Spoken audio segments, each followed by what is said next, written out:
दोस्तों, आपने सुना होगा कि रात को पानी पास रखकर सोना चाहिए। ये मेरी कहानी है पानी पर आधारित। आज से 15 साल पहले मैं अपने मामा के यहाँ जैसलमेर गया था, तो वहाँ जाकर पता चला कि यहाँ तो 2 साल से अकाल पड़ा है और पानी लेने के लिए 5 किलोमीटर दूर जाना पड़ता है। मामा मामी से मिलने के बाद मेरे मामा का लड़का और मैं पानी लेने के लिए चल पड़े।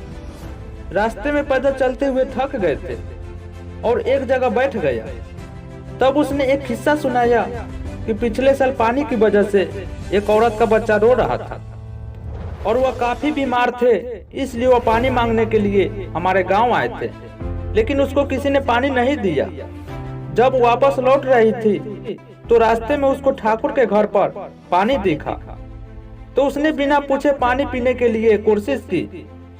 जब उस बच्चों को ठाकुर ने देखा तो वह गुस्से से आग बबूला हो गया और कोदारी लेकर उस औरत की तरफ दौड़ा।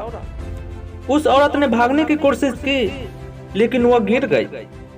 ठाकुर ने बिना पूछे कुदाली से उस औरत की हत्या कर दी और उसके एक दिन बाद उस बच्चों को भी बिना पानी के मौत हो गई। तो कुछ दिन बाद खबर आए कि उसी कुदारी से ठाकुर को भी किसी ने मार दिया और वह धीरे धीरे उसके परिवार को भी किसी अनजानी ताकत ने मौत के घाट उतार दिए।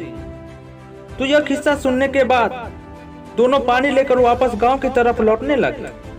हल्का हल्का अंधेरा हो चुका था और अचानक हमारे सामने एक बच्चा आया और पानी मांगने लगा, लेकिन इतनी दूर से पानी लाने के कारण हमें उससे मना कर दिया और घर पहुंचकर मैंने खाना खाया और अमरूद के पेड़ के नीचे पलंग पर सो गया।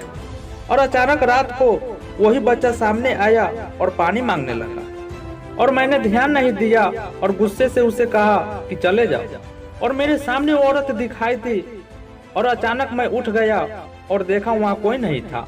मैंने सोचा कोई सपना आया होगा और फिर रात को 2 बजे के आसपास मैं टॉयलेट करने के लिए खुले मैदान की तरफ गया और मुझे पानी शब्द सुनाई दिया।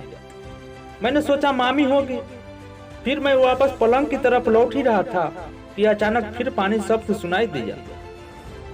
अब मैं गुस्से से आग बबूला हो गया और कहा कौन है, सामने आओ, अभी पानी देता हूँ। तो इतना कहते हुए मैंने पीछे मुड़कर देखा तो एक औरत कुदारी लेकर खड़ी थी। मैं डर के मारे बहुत जोर से भागा और रास्ते में एक पत्थर से ठोकर लगने से नीचे गिर गया और उसके बाद जो हुआ वो चमत्कार से कम नहीं था। उस रात को हल्के बादल आए थे और अचानक कुछ पानी के बूंदे उस औरत पर पड़ी और वह औरत गायब हो गई। मैं अपनी जान बचाने के लिए प्रभु को धन्यवाद देने लगे। अगले दिन सुबह 4 बजे मैं अपने घर मकराना के लिए ठान ली। मैं अपने मामा मामी को बिना बताए निकल पड़े। स्टेशन पर पहुंचा और बैठे हुए थे। मैंने देखा कि एक बच्चा रो रहा था, तो मैं घबरा गया, लेकिन औरत पास आई और पानी मांगने लगी। तो मैंने पानी दे दिया था, लेकिन मैंने अपनी बोतल से उस औरत और बच्चों को पानी पिला दिया। और उसके बाद रेल आई और मैं घर के लिए रवाना हो गए। उसके बाद से मैं हमेशा अपने पास पानी रखकर सोता हूँ। दोस्तों, ये मेरा छोटा सा अनुभव कैसा लगा अपने महत्वपूर्ण कमेंट के जरिए बताना ना भूले। तो फिर मिलते हैं कल के वीडियो में।